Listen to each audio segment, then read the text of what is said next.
His Excellency, before, with, may I be allowed to just say my apologies? I just came in. I had about four. One is that I went purposely to Cebu with the other commitments on the line because I visited the wake of a friend who was my dorm mate during our student days. I felt that I should be there. I was the best man when he was married, and a friend for a lifetime. The wife was had already dementia, but I was really surprised that he remembered the things that happened when she got married. No, on a long term, I realized that really they could retrieve some of the pieces, bits and pieces of memories. I was sad and I stayed for quite a while, but the other commitments, I did it in a jiffy just to be here. Again, my apologies. His Excellency Wasim Ruang Paratip Sang, the Ambassador of the Kingdom of Thailand of the Philippines. I hope, sir, that I have pronounced your, it's quite a tongue twister, but no offense intended. Nice to see you here in Davao City. The Cabinet Secretary Carlo Alexig Nograles. We had a cabinet meeting last night that ended up at about 3 in the morning. Was it? 2 o'clock? I am not surprised that you seem to be drowsy, Secretary.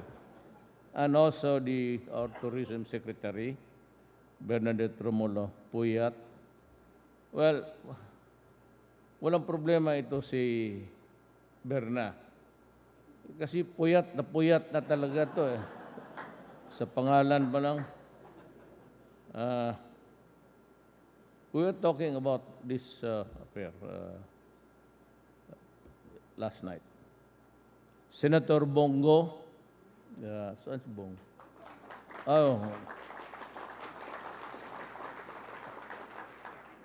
the officers and staff of Torre Lorenzo Development Corporation led by its Chief Executive Officer, Mr. Tomas Lorenzo. Other distinguished guests, ladies and gentlemen,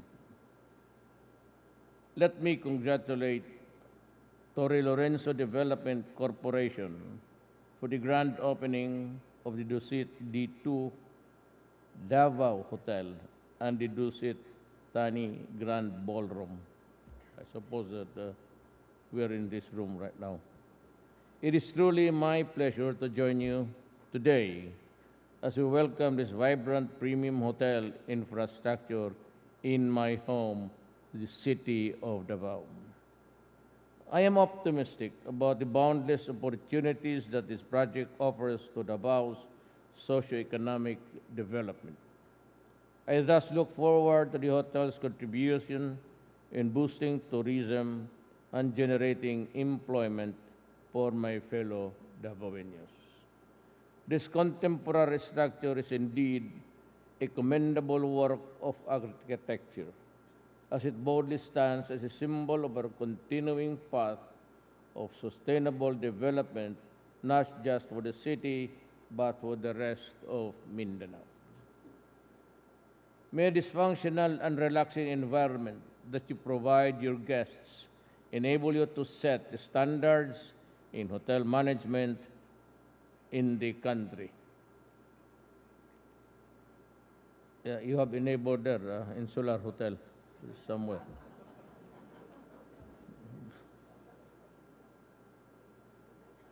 Adapt to our people's improving lifestyle and serve as a haven for those who need an escape from the bustling cityscape.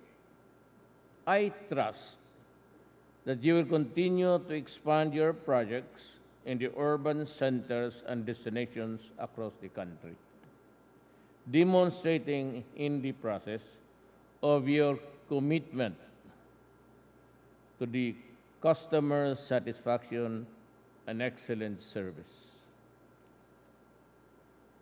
Your neighbor again is just a few. May our distinct Philippine hospitality guide you in serving your guests. We look forward to your future projects that will offer the same level of comfort, luxury, and relaxation for Davaoenos and tourists alike. Rest assured that the government will remain dedicated in its effort to provide a more conducive business environment where business may thrive and flourish.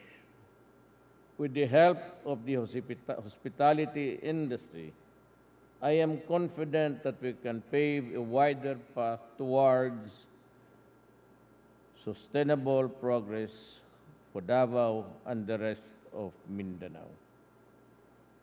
I'm tempted to just add a few, but ay medyo matagalan na tayo. Masama ang tingin ninyo sa akin eh. So maybe we can talk about it. I was going to just give you the factors that would, shape Mindanao, whether for the worse or for the better.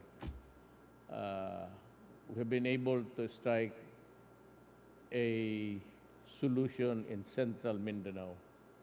There is less fighting now because of the BOL. And I'd like to congratulate my brother Muslims, Moros of Mindanao, that there has been almost no incident here in the central Mindanao area. The NPAs remains to be a big problem. I was mentioning, well, I thought that turns out that it is really near your place, just a few minutes. I was thinking of the long route towards Kumbal Valley, added to the fact that there's quite an active activity there of the Communist Party of the Philippines. Well, by the way, I just hope that we'll be able to do something about it before my term ends. Yun lang, you have to consider the law and order of Mindanao. I do not recommend any new economic activity or investment on the western side, especially in the islands there. I do not think that it would be prudent for you to consider it. Maybe in the fullness of God's time, we'd be able to come up with something that's a workable solution for all. But upwards towards the north, Visayas would be a good place to just look at and think of the things that you can do or invest your money in those places. Pero medyo saturated na ang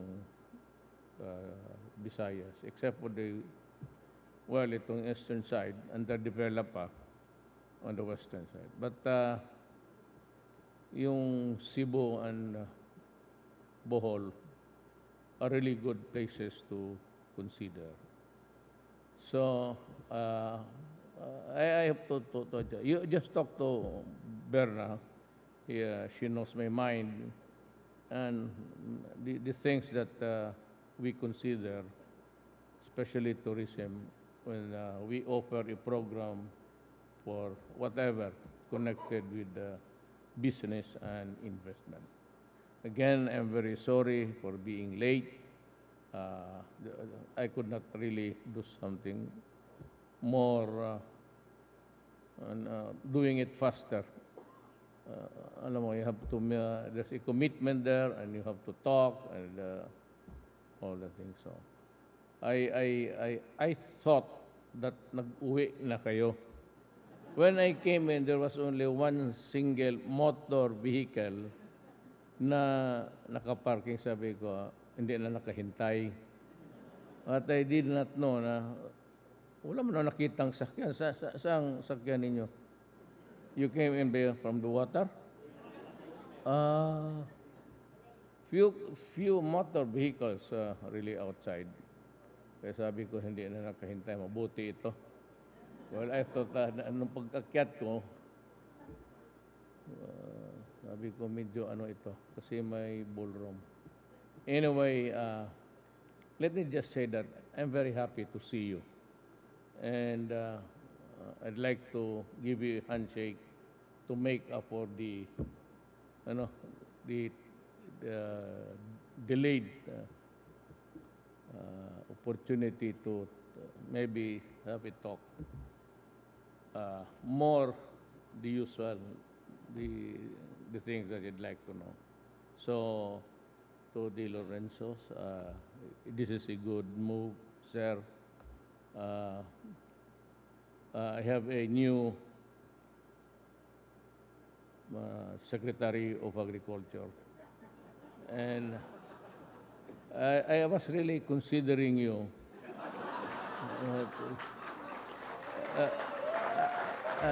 I just could not find you.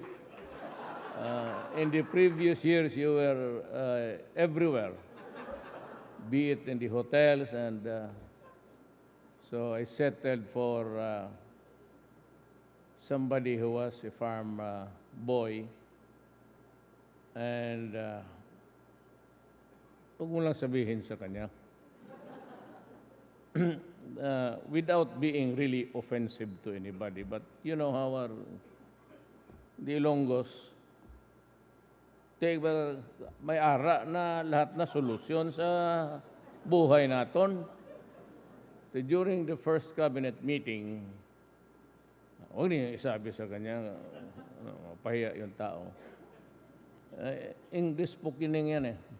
Mr. President, I would like to say something about my desire to come up with something and to make you realize that you did not commit an error in putting me in my position. Mr. President, I think that with the proper funding and efforts that can be given to the maximum, I guarantee you that maybe, just maybe at the end of the year, first year, we would be a net exporter of rice. Wow! Dominguez was there. Bernal was yet. Nandoon ka na ba? Wala pa? Si Bong nandoon na. Siguro, damo sa hangin niya. Kasi alam ko, kulang talaga. Matagal akong local government, so you'd know the fluctuations of what? Even the brainwork of people. Sabi, it's quite a long shot. But maybe come now the mid-year crisis. Putang. Walang bigas. And I had to, disregard the Rice Council, and I told the NFA at that time, it was a good one. Misunderstood lang. Sabi ko, go ahead and import rice. Because, the people or constituents are really visual. Ang Pilipino, pag nakita niya yung bodega mo, tapos gano'n lang kahaba ang supply mo, even if it occupies a large, medyo discouraging yan sa kanila. Sabi ko, kung may pera ka, punuin mo, magbili ka, total first in, first out yan. Taasan mo hanggang ceiling. Pag nakita ng Pilipino, okay na yan. Pero pag nakita niya na